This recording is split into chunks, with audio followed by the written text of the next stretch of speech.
The alarm never went off. It never needed to. Marcus Ellison opened his eyes at 5:30 in the morning, the same way he had opened them every single day for the past 25 years. Not because a device told him to, not because the light had shifted, but because something deep in the architecture of his body simply knew. 25 years of military discipline had rewired him at a cellular level. The Army Ranger program did not just train men to wake up early. It trained them to stop needing a reason. He lay still for exactly 30 seconds. This was not laziness. It was habit. The same 30-second inventory he had run every morning since his first deployment. A quiet accounting of where he was, what was around him, what the day required. He registered the silk of the sheets, the faint hum of the city 38 floors below, the pre-dawn gray pressing against the floor-to-ceiling windows of his Indianapolis penthouse. He registered that he was safe. He registered that today was Saturday. Then he got up. The penthouse occupied the entire top floor of the Meridian Tower on the north side of downtown Indianapolis. It was large in the way that things built for purpose are large. Not showy, not sprawling. Just enough. The ceilings were high. The floors were pale oak. The furniture was clean-lined, dark, understated. There was no art on the walls in the conventional sense. No abstract canvases purchased because someone told him they were good investments.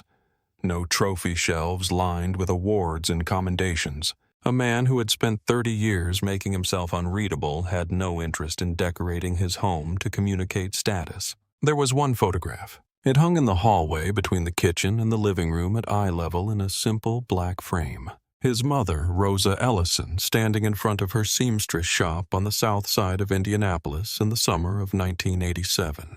She was 31 years old in the photograph. She wore a yellow dress and held a pair of fabric shears like they were a scepter. She was smiling the way people smile when they have built something with their hands and they know it. The shop was called Rosa's Alterations. It had operated out of a converted garage for 19 years. It had put Marcus through school. It had paid for his application fee to the Army. It had survived 2 recessions and a flood, and a landlord who tried to raise the rent by 40% 3 months after Rosa's husband passed away. The shop was gone now. Rosa was gone now. But the photograph stayed at eye level at the center of his home because Marcus Ellison had never once forgotten where he came from or who had carried him. He made coffee in the kitchen, a pour-over, black, no sugar, from beans he had ground the night before. He filled the kettle by hand. He watched the water come to temperature with the patience of someone who understood that good things required precise conditions and adequate time. While the coffee bloomed in the filter, he opened his tablet and scrolled through the Wall Street Journal. Not for news exactly, more for the temperature of things, the mood of markets, the language being used around particular sectors, the small signals that preceded large movements. He had learned in the Army that the most important intelligence was never found in the obvious places. It was found in the margin, in the footnote, in the thing nobody had thought to highlight yet. He read in silence. He drank his coffee. He stood by the window for exactly 4 minutes and watched Indianapolis wake up below him. The delivery trucks, the early joggers on the canal path, the first few cars spilling onto Meridian Street. He had watched cities from this altitude for most of his adult life. First, from the windows of transport aircraft over landscapes he had no names for. Later, from the windows of boardrooms in cities he was learning to navigate. He had always felt most clear when looking down. Not from arrogance, from perspective. Everything was smaller from up here, and that was useful. It reminded him that most problems that felt enormous at ground level were from sufficient altitude entirely manageable. Here is what most people in Indianapolis did not know about Marcus Ellison. Here is what most people in the country did not know. He was the founder and chief executive officer of Crestfield Capital Group, a private equity firm that had over 14 quiet years acquired controlling interests in 22 mid-sized companies across the Midwest. Logistics companies, regional hospitality groups, medical supply chains, commercial real estate portfolios in secondary markets.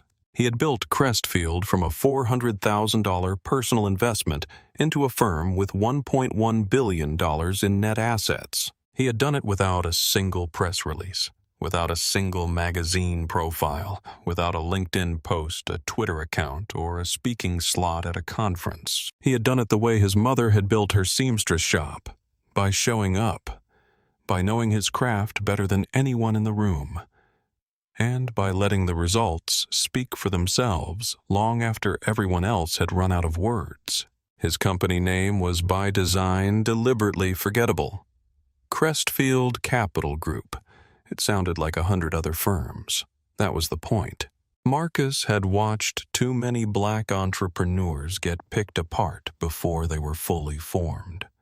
Their motives questioned, their qualifications interrogated, their wealth treated as a clerical error that someone would eventually correct. He had decided early on that the best protection was invisibility. Grow in the dark. Arrive fully formed. By the time anyone thought to ask questions, the answers would be so overwhelming that the questions would feel embarrassing in retrospect. One indulgence. He allowed himself exactly one. A steel gray Bentley Continental GT purchased 18 months ago on the day Crestfield Capital Group's audited net assets crossed the $500 million threshold. He had driven to the dealership alone on a Tuesday afternoon and paid for it in full. He had sat in the parking lot for a few minutes after the paperwork was done, in the driver's seat of the most expensive car he had ever owned. And he had thought about his mother. Rosa Ellison had ridden the bus to work every single day for 19 years.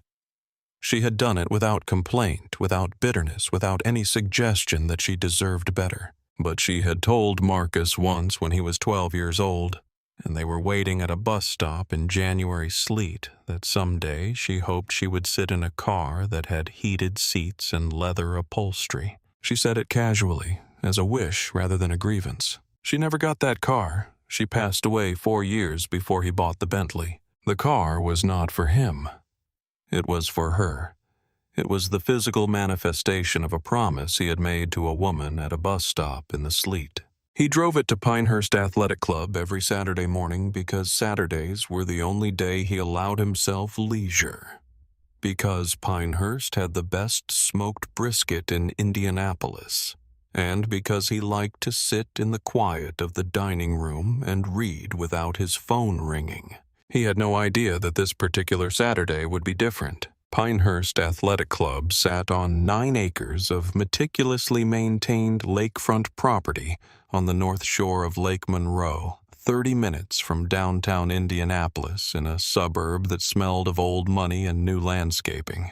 It had been founded in 1948 by 6 families who had made their fortunes in manufacturing and real estate, and who had, in the social grammar of the era, ensured that their club reflected their particular idea of who belonged in a room like this. 76 years later, the founding families were mostly gone, but the grammar had been passed down intact, inherited by new generations who absorbed it the way they absorbed everything else their parents gave them, without questioning where it came from or what it cost other people. Annual membership cost $72,000. The waiting list was long. The membership was 90% white in a metropolitan area where 38% of the population was not. This was not an accident, it was a climate. Crestfield Capital Group had acquired a 55% controlling interest in Harborview Hospitality, LLC 17 months ago. Harborview owned and operated Pinehurst and 4 other club properties across Indiana and Ohio. The acquisition had been structured quietly routed through 2 holding companies and finalized in a conference room in Columbus on a Wednesday morning. When it was done, Marcus Ellison owned the majority controlling interest in a private club that had spent 76 years deciding who was welcome. He joined Pinehurst as a member 16 months ago, not for the tennis courts, not for the golf, for the intelligence.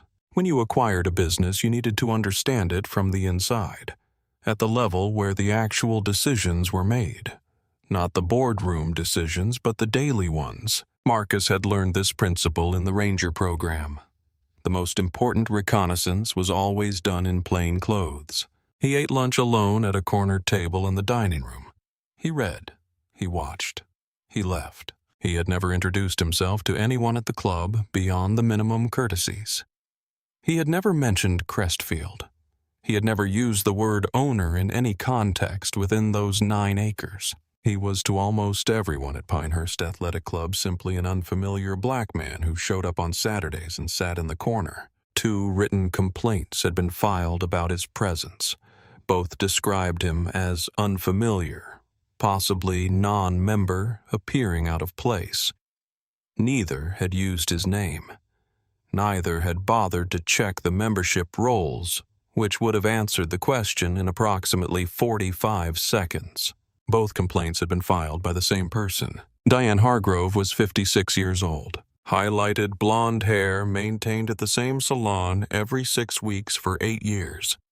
And the kind of confidence that comes not from accomplishment, but from never having been meaningfully challenged. She was the VP of Member Experience at Harborview Hospitality, LLC. A title that in practice meant she was the person who decided how the club felt, who felt welcomed, who felt watched, who was asked for their membership card in the middle of dinner, and who was waved through without a second glance. She had held the position for 9 years. She had been a member of Pinehurst for 14. She sat on the social committee, organized the annual spring gala, and served as the informal arbiter of the club's unspoken culture in the way that certain people in certain institutions always do. Not because they were appointed to the role, but because they were willing to do the work of enforcing norms that nobody wanted to name out loud. Her husband, Gerald Hargrove, was the COO of Harborview Hospitality, LLC. Together, they were in the social ecology of Pinehurst Athletic Club, about as close to royalty as a private club in Indiana could produce. What Diane Hargrove was beneath the organizational chart and the social standing was a gatekeeper. And she was good at it in the way that people are good at things they have never examined too closely. 3 prior incidents. The first 18 months ago, a black couple named the Hendersons had joined Pinehurst after a 2-year wait and several rounds of vetting. They were members. They had paid their dues. They had been in the dining room for 40 minutes on a Friday evening when Diane had security approach their table and ask to see their membership cards in front of the entire dining room. The Hendersons produced their cards. Security apologized. But the Hendersons got up, left their food, and canceled their membership the following week. Diane filed a report describing the incident as a routine verification. The second 11 months ago, a black caterer named Thomas Reeves had arrived at Pinehurst to deliver supplies for a private event. He had a signed contract, an itemized invoice, and a vehicle with his company logo on the side. Diane called security and accused him of stealing kitchen equipment. He was escorted out in front of his own staff. Thomas Reeves lost the Pinehurst contract. He lost 2 other clients who heard about the incident through the industry. His signed delivery confirmation was never checked. Diane described the incident as a precautionary measure. Among the staff at Pinehurst, Diane Hargrove was known by a name they used only when she was not in the room. They called her the Clearance, not as a compliment, as an observation. If Diane Hargrove decided you did not belong at Pinehurst, you were gone within the month. Cleared out like a problem in a spreadsheet. Clean, efficient, invisible. She had never once in 14 years asked herself whether the things she was clearing out were actually problems. Marcus pulled into the Pinehurst Athletic Club parking lot at 11:47 on a Saturday morning in September. The weather was the kind that makes the Midwest almost apologize for everything else it puts you through. Warm without being hot. Blue sky without a cloud. A breeze off the lake that carried the smell of cut grass and clean water. He parked the Bentley in spot 7 near the fountain at the center of the valet circle. He always parked in spot 7. He pressed the button for the engine and listened to it go quiet. That specific quality of silence that only comes when something very powerful stops making effort. Darnell Webb was trimming the privet hedge along the east edge of the parking lot. Darnell was 58 years old, a compact, careful man with a gray beard and the hands of someone who had worked outdoors his entire life. He had been the head groundskeeper at Pinehurst Athletic Club for 11 years. He knew every member's name. He knew every car. He knew the Bentley in Spot 7 the way he knew the maple tree in the southwest corner of the grounds. By its shape, its particular angle, the way the light hit it differently depending on the time of day. He had watched it arrive and depart every Saturday for 16 months. He glanced up when Marcus stepped out of the car. Marcus gave a slight nod. Darnell returned it. Two quiet men in a quiet parking lot on a quiet Saturday morning, briefly visible to each other before the day carried them in different directions. Marcus straightened his collar and walked through the main entrance. Khaki trousers, a navy blue polo shirt with no logo visible, low loafers, no jewelry, no watch that announced itself. He took his corner table by the window without being asked. The staff knew by now that he preferred it. He ordered smoked brisket and sparkling water. He propped his tablet against the breadbasket. He read for 53 minutes. He paid his check. He stood. He adjusted his collar. He walked through the lobby, past the trophy case, past the concierge desk, and through the glass doors into the September afternoon. The sun was warm on his face. The smell of cut grass drifted across from the fairway. The sprinklers hissed in the distance. He walked across the parking lot toward Spot 7. He pressed the key fob. The Bentley's lights blinked twice. He reached for the door handle. That is when Diane Hargrove's voice cut across the parking lot. She had been on the terrace with two friends, Carol and Beth, drinking iced tea and talking about the renovation plan for the members' lounge. She had seen Marcus twice before from this same terrace and had filed written complaints on both occasions. She had not spoken to him, had not checked whether he was a member, had not asked anyone at the front desk the simple question his presence invited. She had simply looked at him and decided with the clean, absolute confidence of someone who has never had to explain their instincts to anyone that he did not belong here. Now she saw him walking across her parking lot toward a steel gray Bentley, pressing a key fob, reaching for a door handle. She stood up from her chair. She crossed the valet circle. She stopped 15 feet from Marcus. "Get your filthy hands off that car before I call the police." The words landed in the parking lot like something dropped from height. The two valets near the stand froze. Carol and Beth stopped mid-sentence. Three members walking toward the entrance slowed without meaning to. Marcus turned. He looked at Diane with an expression that was on the surface entirely neutral. Beneath the surface, a very specific kind of recognition moved through him. Not surprise, not outrage, not the hot rush of adrenaline. Something older and colder than any of those things. The recognition of a pattern he had encountered before.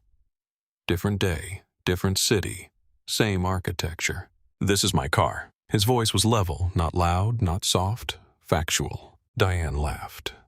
It was the kind of laugh used as a weapon rather than an expression of amusement. "Yours. You people cannot even afford to park here, much less own something like that. I am a 14-year member of this club. Walk away." "I am a member. I have been for 16 months. Member." She drew the word out with theatrical skepticism. "You crawled in here like the rest of them, and now you are going to stand here and tell me you are a member. I have been on the social committee of this club for 9 years. I know every member by face. Walk away." She turned toward the terrace, raising her voice so it carried fully. "Someone call security. This man is stealing a car." Nobody moved, not immediately. The valets exchanged a glance. The three members near the entrance had stopped walking entirely, frozen in the uncomfortable middle territory of people who could see clearly that something was wrong, but had not yet decided what their involvement in that wrongness would be. Diane pulled out her phone. She dialed 911, with the confidence of someone who had never once had to consider what a call like this meant for the person on the other end of it. Marcus heard her speaking to the dispatcher. He was 12 feet away.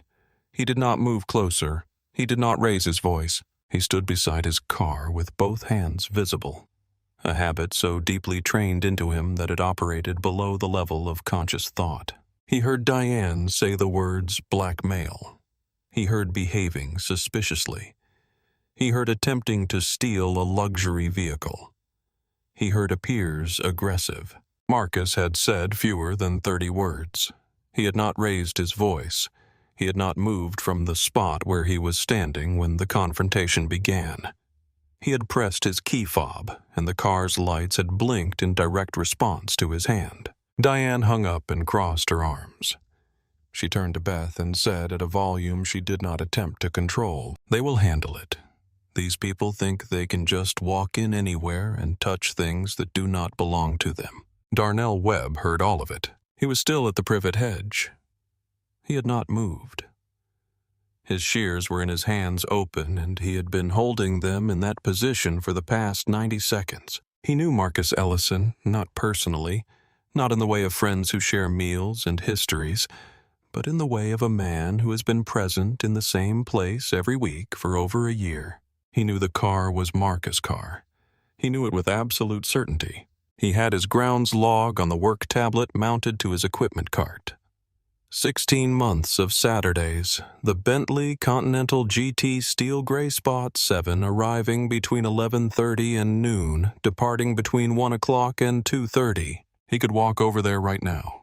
He could end this in 45 seconds. He gripped his shears a little tighter and did not move. On the terrace above, a young woman named Jordan, 23 years old, the daughter of a member, had pulled out her phone when she heard Diane's voice. She had not intended to record anything.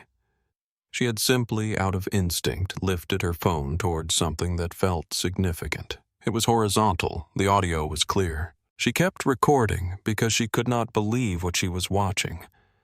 And she kept thinking that surely it would resolve itself, that surely someone would step in, that surely this could not actually be happening at this club on this Saturday afternoon in September. The 2 squad cars turned into the Pinehurst entrance 6 minutes after Diane's call. Officer Scott Beaumont was 41 years old with a buzz cut and the wide-shouldered forward-leaning posture of a man who had decided early in his career that authority was best communicated through physical presence.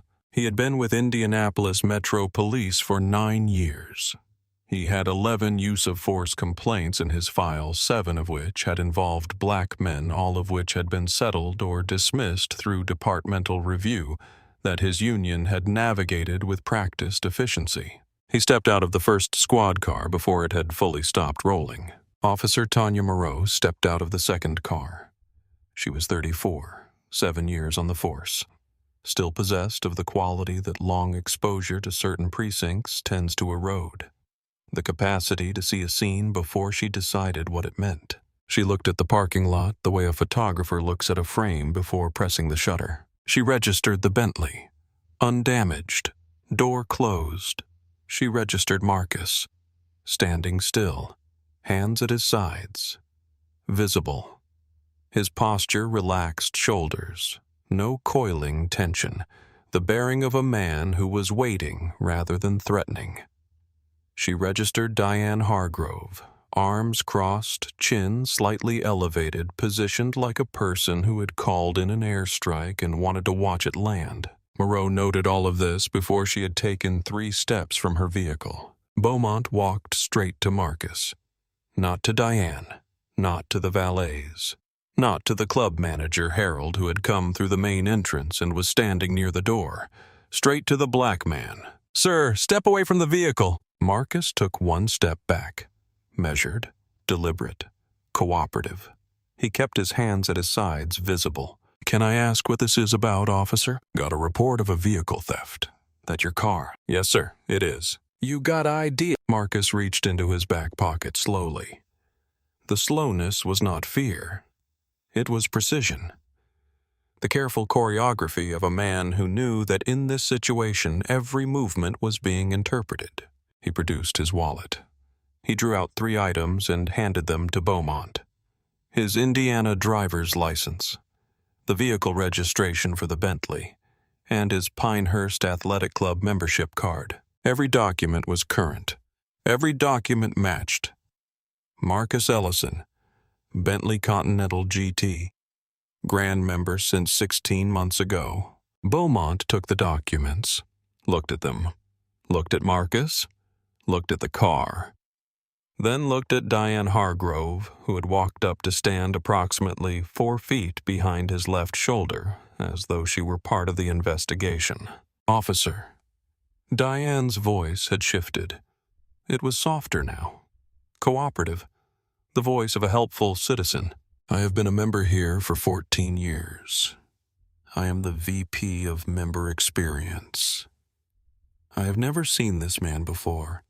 That car does not belong to anyone like him." Anyone like him? The phrase floated in the afternoon air. Moreau's eyes moved to her partner. She caught his expression. She filed it away.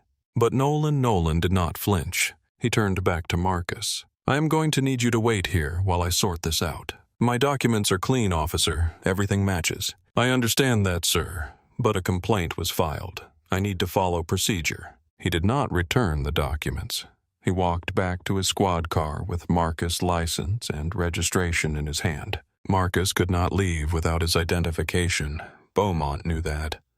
The effect was detention without the word. Harold, the club's day manager, walked to Officer Beaumont and identified himself. "Officer, I can confirm that Mr. Ellison is a member of this club in good standing.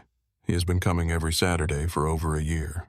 There is no issue here." Beaumont barely glanced at him. "Ma'am filed a report. I have to follow through." Harold opened his mouth, then closed it, then went back inside. Another bystander who saw everything and did nothing. Moreau moved toward Beaumont, kept her voice low. "Greg, his documents check out. Manager just confirmed membership. There's no probable cause here. We should let him go." "I called it in. We are waiting." "Waiting for what exactly? Registration matches. License matches. He is a member." "Moreau." The name was a period. "I said we are waiting." She stepped back. She knew what the rank gradient meant. She knew what fighting it in the middle of a parking lot would cost her versus what it would accomplish. She made the calculation that people make when institutions put them in impossible positions, and she stepped back. She would hate herself for it later. Beaumont keyed his radio. "Dispatch. Requesting K-9 unit to Pinehurst Athletic Club on Lake Monroe. Possible vehicle theft. Suspect is uncooperative. Suspect uncooperative." Marcus had provided 3 documents that collectively proved ownership of the vehicle. He had answered every question asked of him. He had not raised his voice. He had not made a single gesture that could be characterized as threatening. He had refused one request, to open his vehicle without a warrant, by citing his Fourth Amendment rights by name. This was the behavior that had earned him the word uncooperative. Beaumont walked back to Marcus. "While we wait for the K-9 unit, I am going to need you to sit down." He pointed at the curb. The curb. The concrete curb at the edge of the parking lot in front of 40 members of the club, in which Marcus Ellison was not merely a paying guest, but the majority owner of the company that operated it. Marcus looked at the curb. He looked at Beaumont. Number. Quietly. Finally. The word was not a challenge. It was a statement of fact delivered with the same tone he used in boardrooms when he declined a proposal that did not meet his standards. "Sir, I am asking you to sit down while we—" "I am not under arrest. I have committed no crime. I have provided full documentation proving ownership of this vehicle and membership in this club.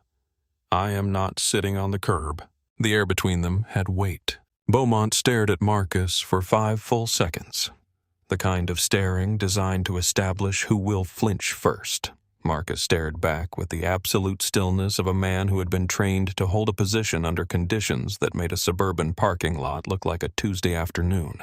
Beaumont looked away first. He keyed his radio again to confirm the K-9 request. The unit was 22 minutes out. 22 minutes. Darnell had heard that number. He set down his shears on the equipment cart quietly, the way you set something down when you are making a decision and you do not want the sound of the action to interrupt the thinking.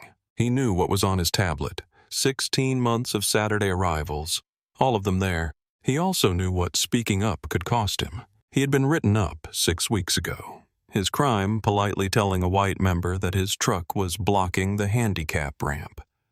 The member had complained to Diane Hargrove that Darnell had been aggressive and disrespectful. A written warning went into his personnel file. 9 years of perfect performance reviews, 1 moment of professional courtesy, 1 warning in his file. His daughter Keisha was in her 2nd year at Purdue. Her tuition was covered by scholarships and money Darnell put in every month. If he lost this job, the money stopped.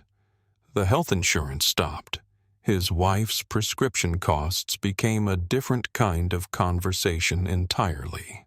He knew what staying silent would cost him, too. Not the same things. Smaller things, but heavier. The weight of having stood at the edge of something unjust with the evidence in his hand and not moving. He was 58 years old. He had been making calculations like that his entire adult life. He was tired of making them. He was tired of the math always coming out the same way. He picked up the tablet. He walked across the parking lot slowly and deliberately toward Officer Moreau. Not Beaumont. Moreau. Because he had been watching long enough to know the difference.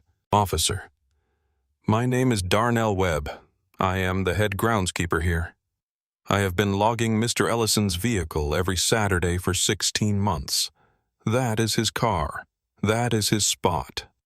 I have parked beside that Bentley personally more times than I can count. Moreau looked at the screen. She looked at Darnell. She walked to Beaumont and held up the tablet. Beaumont looked at it. He looked at the 16 months of consecutive Saturday entries. He handed the tablet back to Moreau. Could be someone else's vehicle he has been using. Could be doctored. We wait for the K-9. Darnell stood there. He had walked across a parking lot at the cost of his job security, with his family's finances in the balance, carrying 16 months of documented evidence, and the officer had dismissed it in 11 seconds. He walked back to the valet stand. His hands were shaking, not from fear, from the specific kind of rage that comes from being entirely right and entirely powerless at the same time. Across the parking lot, Marcus had seen the whole exchange. He had watched Darnell walk over. He had watched him show the tablet. He had watched Beaumont hand it back. And when Darnell turned and began the walk back to the valet stand, Marcus caught his eye. He gave a small nod, almost invisible, but there. The nod said, "I see you. I know what that cost." It mattered.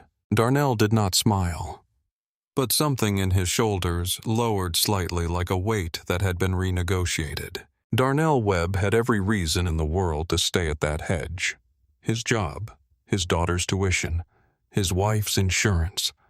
9 years of careful survival in an institution that had already shown him what happened when he spoke up at the wrong moment. He had all of that on one side of the scale, and on the other side the truth and a man standing alone in a parking lot who deserved to have it spoken aloud. He walked across anyway. Think about that for a moment.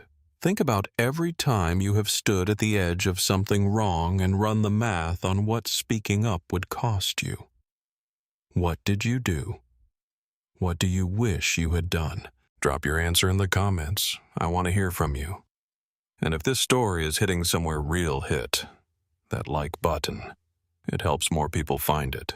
40 minutes had passed since Marcus Ellison pressed his key fob and Diane Hargrove's voice cut across the parking lot. He had been standing in the same spot for 40 minutes.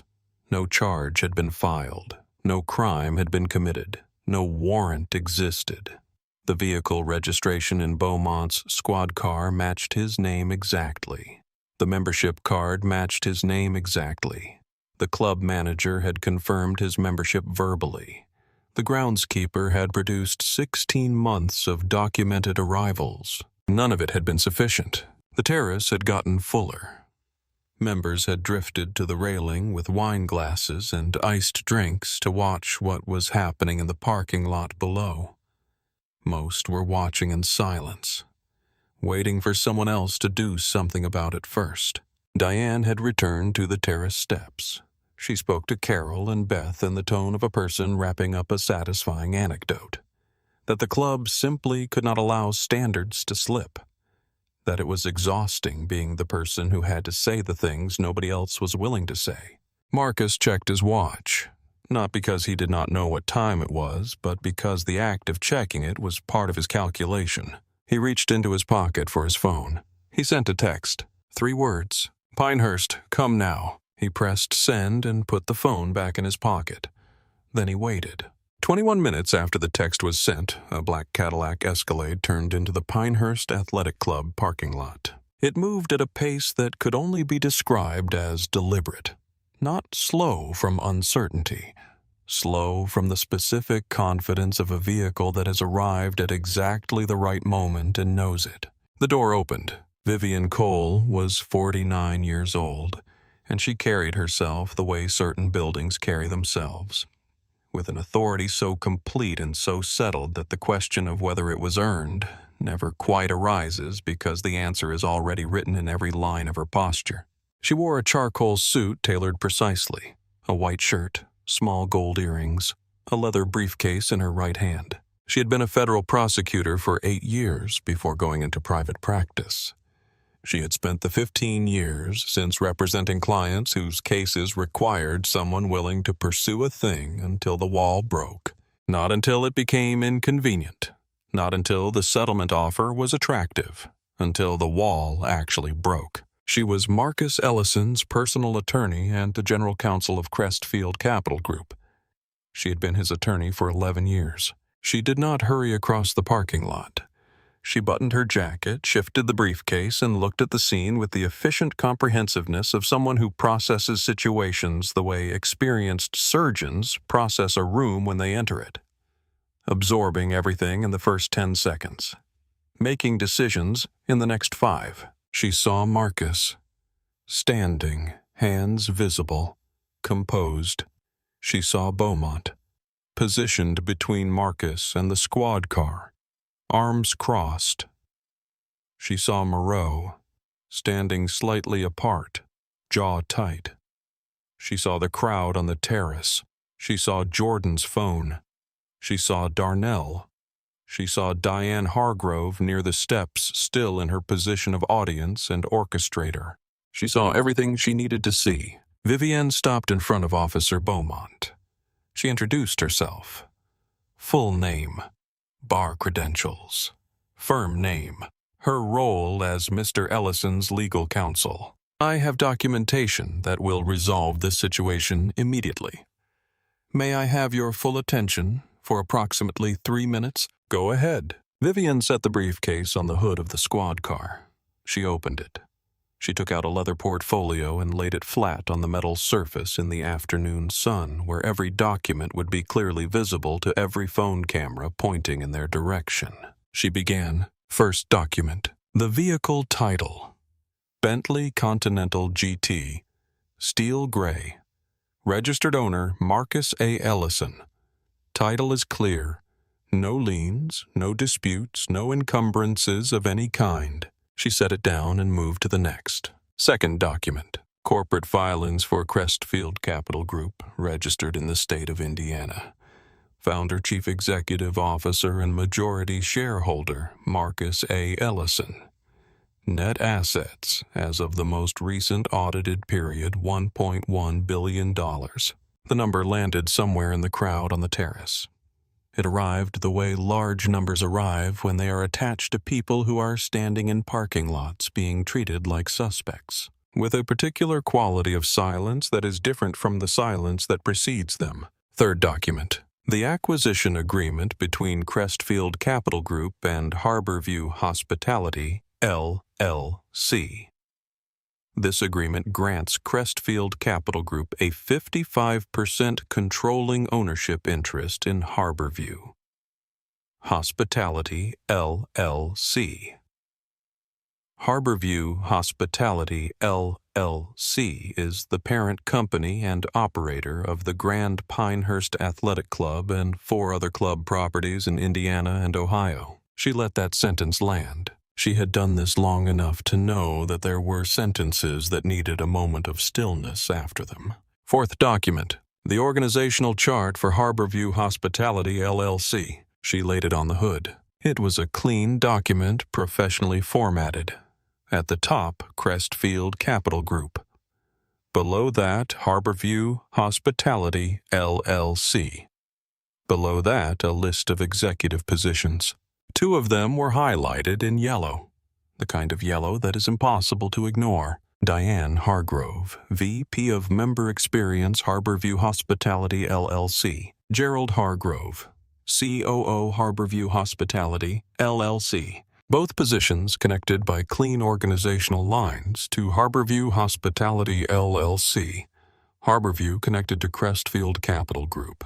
Crestfield Capital Group connected to a single name at the top. Marcus A. Ellison. Vivian turned. She turned slowly and deliberately so that her body was facing not just Officer Beaumont, but the full sweep of the parking lot, the valet circle, the terrace, the members at the railing, the phones, all of it. When she spoke, her voice was raised just enough to carry. Let me be absolutely clear, officer.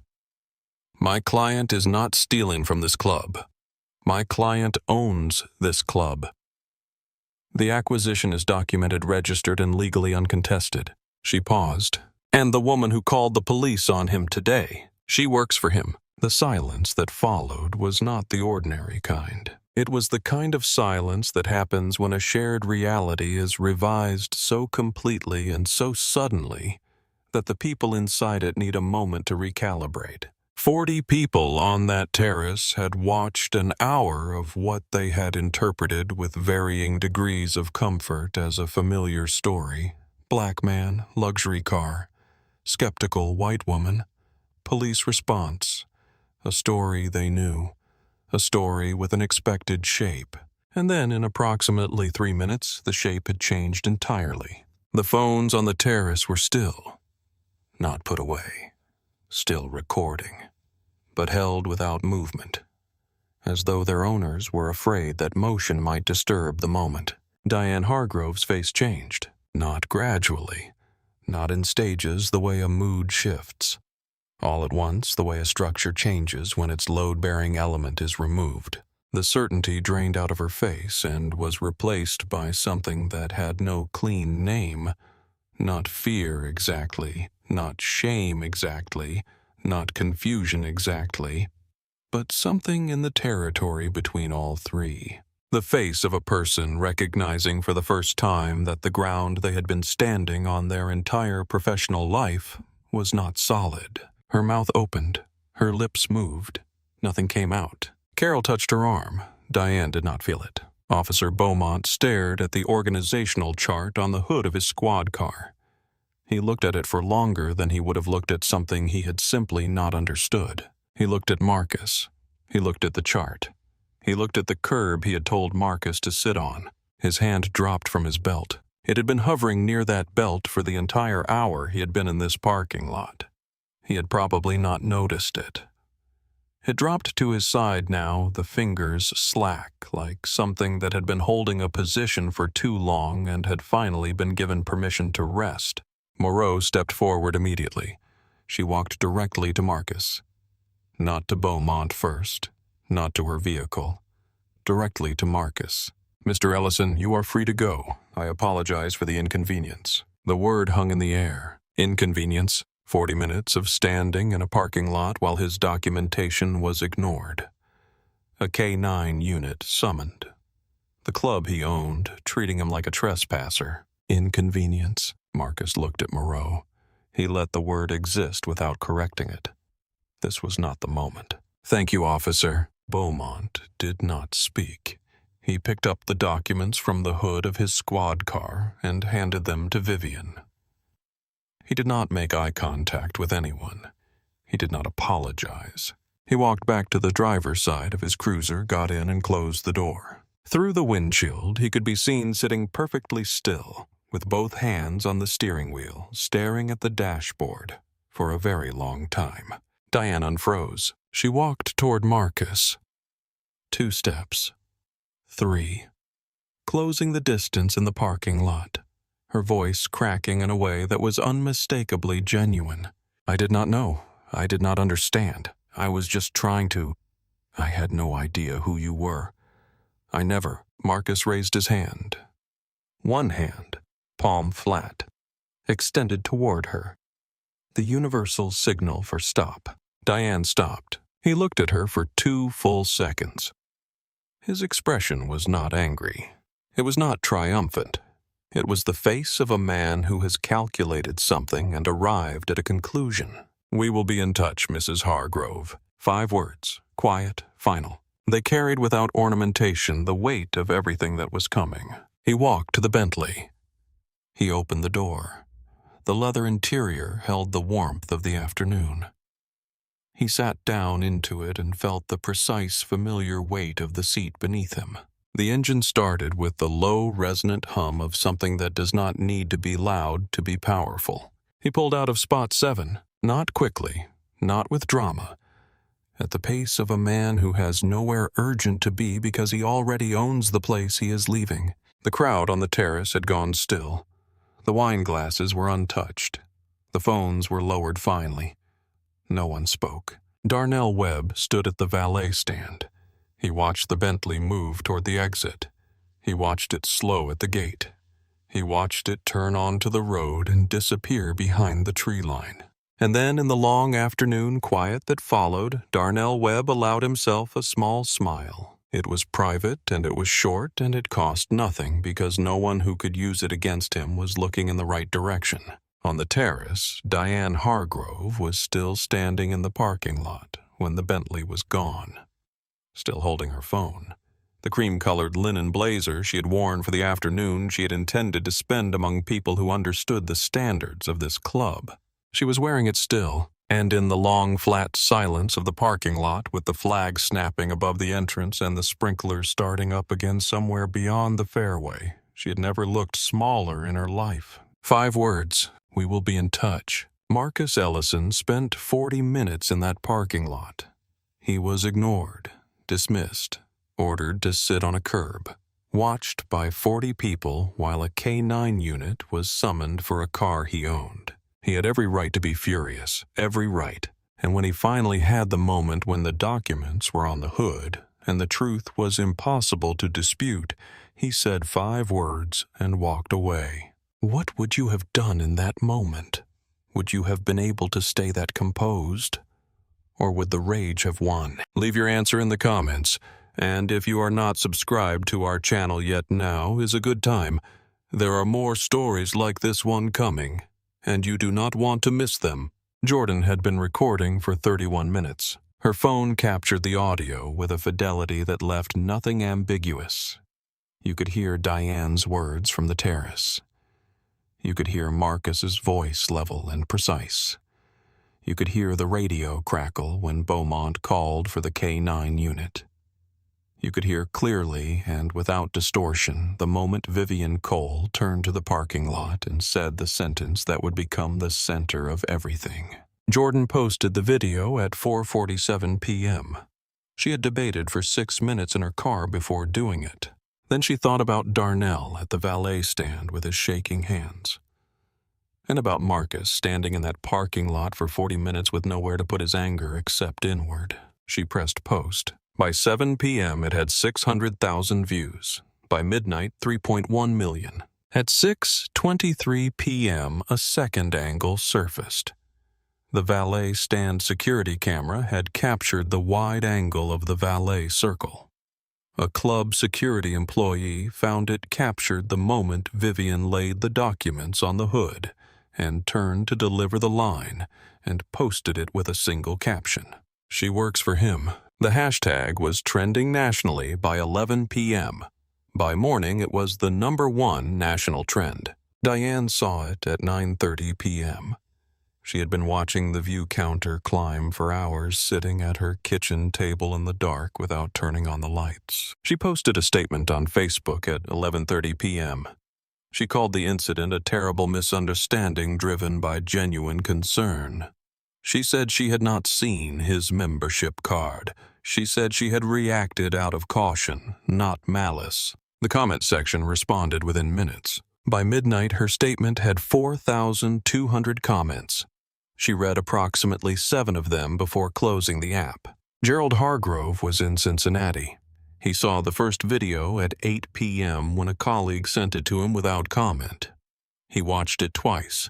Then he sat in his hotel room for 4 minutes with his phone in his hand. Then he called Diane. The call lasted 20 minutes. It was not a kind call. Gerald understood immediately what the organizational chart meant. He worked inside it after all. He had signed documents under the Harborview Hospitality LLC header for 9 years. He understood that Crestfield Capital Group was their employer's ultimate owner. He had known this since the acquisition. He had not known that the founder of Crestfield Capital Group came to Pinehurst on Saturdays. He told Diane to call their personal attorney in the morning. He told her to delete the Facebook statement, which by that point had already been screenshot 8,000 times, and the deletion would accomplish nothing except demonstrating consciousness of guilt. Then he said something that was the most honest thing he said in the entire conversation. "Do you understand that you just called the police on the man who owns our jobs, our benefits, our salaries? The house we bought against the income from those salaries." Diane did not answer him. She sat at her kitchen table in the dark and watched the view counter on Jordan's video and felt the particular vertiginous sensation of watching something you cannot stop. Meanwhile, in her home office in Carmel, Indiana, Vivian Cole was not sleeping. She was working. She had filed before midnight Saturday a formal records request to the Indianapolis Metropolitan Police Department for Officer Beaumont's body camera footage. She had also flagged the 911 call recording to the DA's office as potential evidence in a false report proceeding.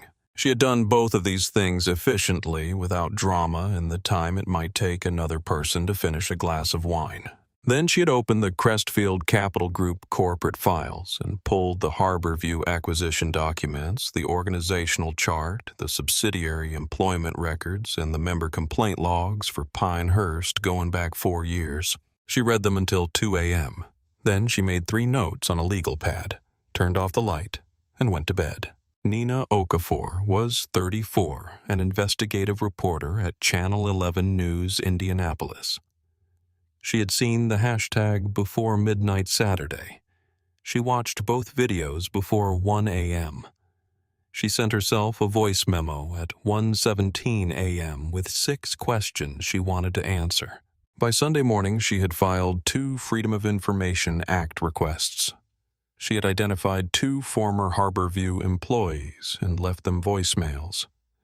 She had requested an interview through Crestfield Capital Group's public filing address. Marcus declined the interview. He had never done press, and this was not the moment to start. But Vivian issued a written statement on his behalf. 11 sentences. The last 4 went viral within the story's own viral moment. What happened to me on Saturday happens to black men and women across this country every single day. In parking lots, in stores, in their own neighborhoods. The difference is that I had the resources, the documentation, and the legal counsel to prove who I was.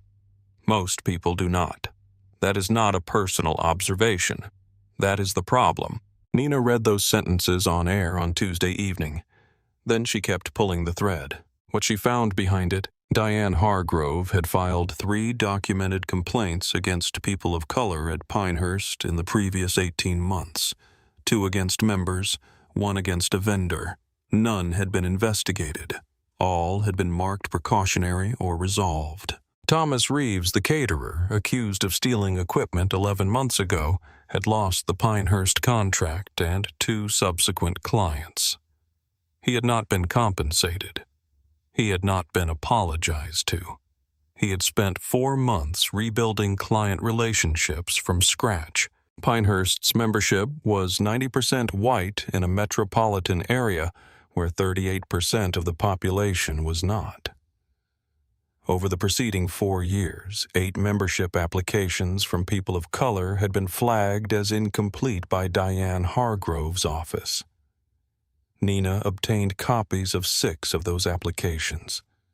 Every one was fully complete, all documents attached, all fees paid, flagged, delayed, quietly allowed to expire. Nina's investigative segment aired on a Tuesday evening, 14 minutes long.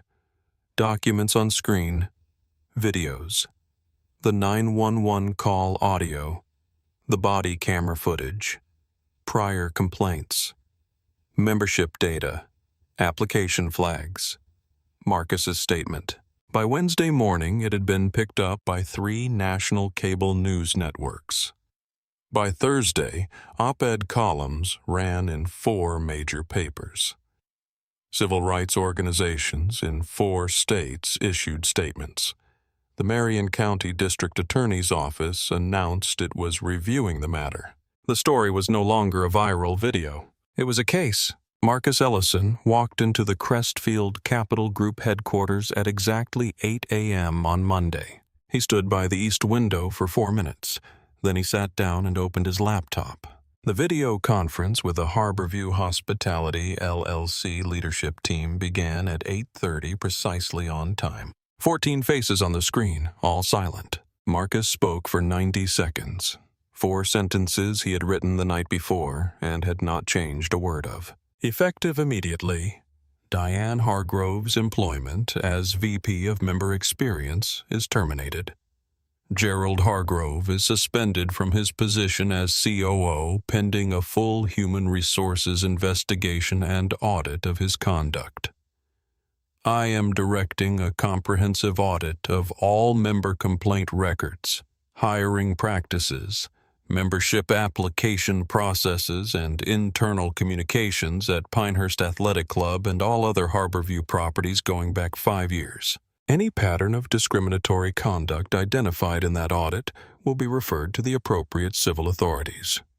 That is all. He ended the call. It lasted 90 seconds. The termination notice was delivered to Diane Hargrove's home in Carmel at 2:45 p.m. A man in a gray uniform rang the doorbell. Diane signed for the envelope with a hand she was trying to keep steady. She opened it at her kitchen table. The same room, the same silence. Terminated. Effective immediately, no severance, no appeal process, no conversation. Her employee badge access had been deactivated at 8:31 a.m. that morning. She set the letter down. She looked out the window at the sprinklers running on her front lawn.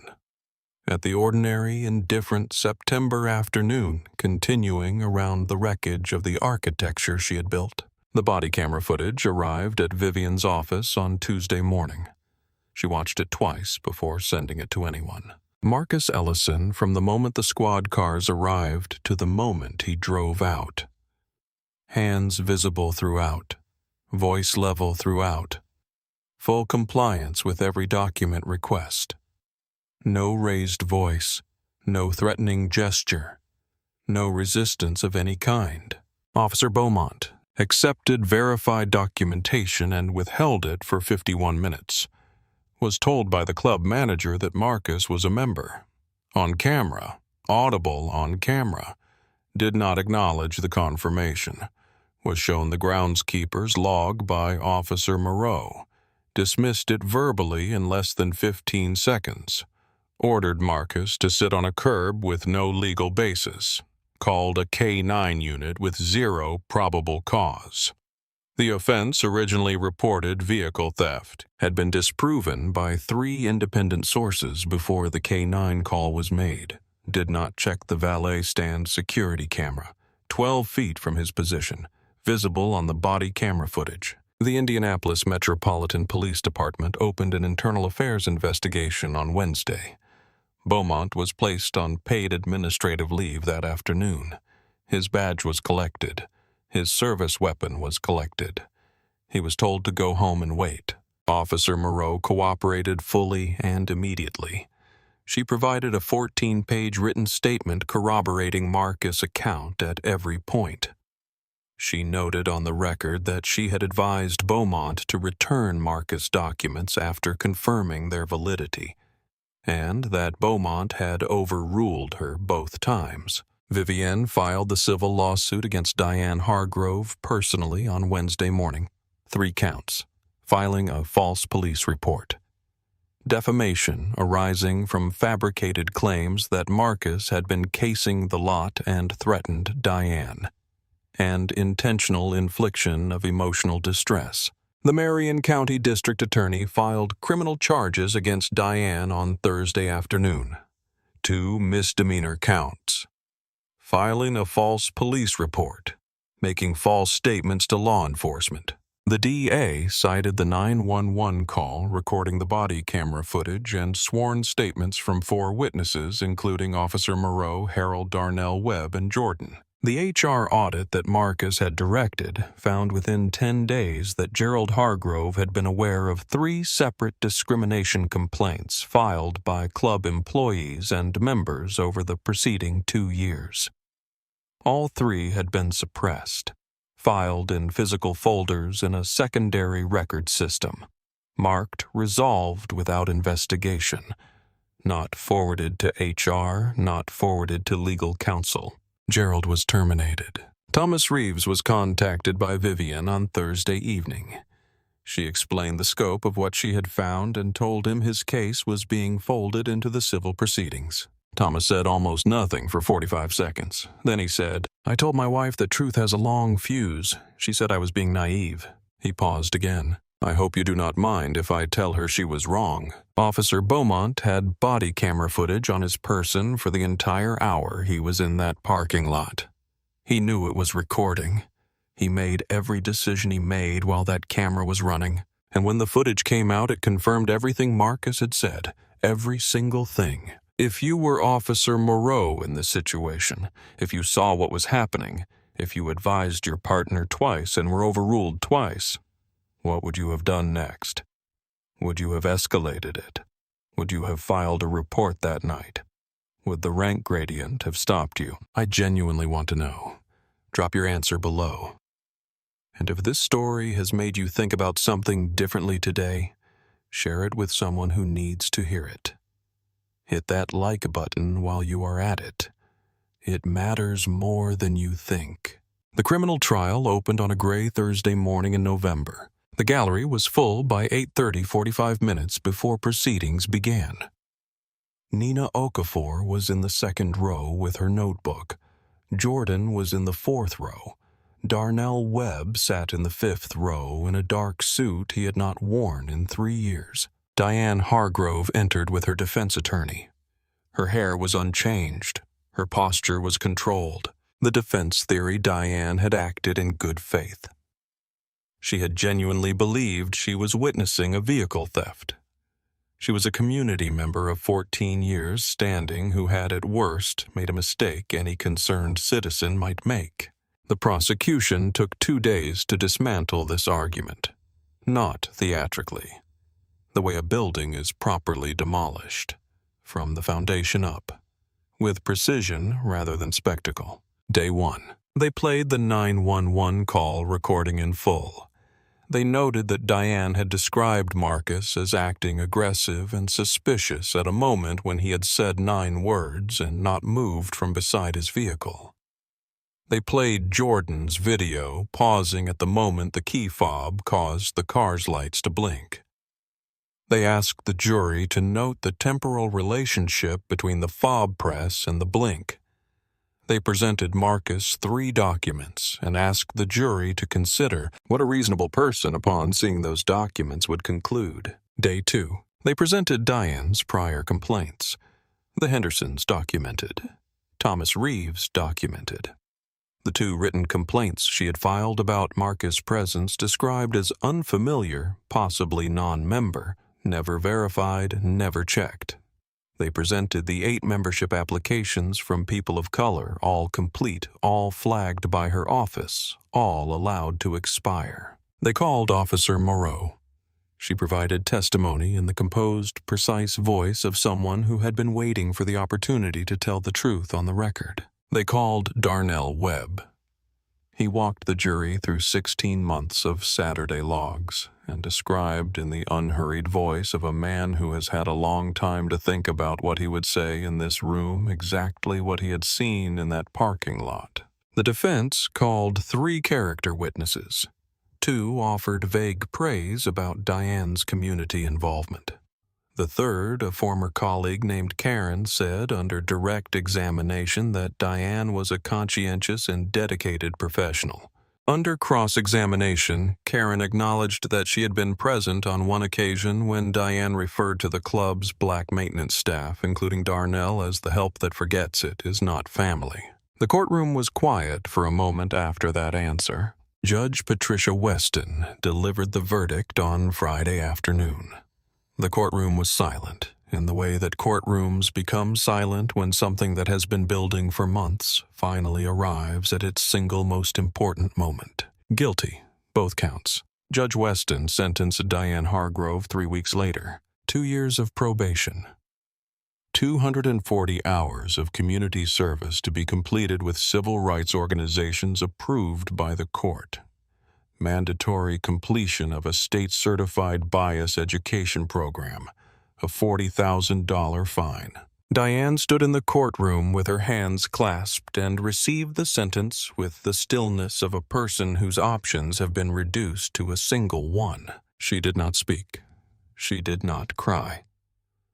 She stared at the bench with the expression of a woman watching the inventory of her identity being cataloged and removed, item by item under fluorescent light. The civil case settled 3 weeks later.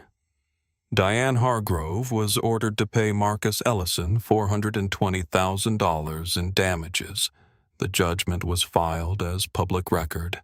Her name, the amount, the reason, the date, permanent, searchable, accessible to anyone who looked for it. Officer Scott Beaumont was terminated from the Indianapolis Metropolitan Police Department following the internal affairs investigation. He lost his pension eligibility. He was permanently barred from law enforcement employment anywhere in the state of Indiana.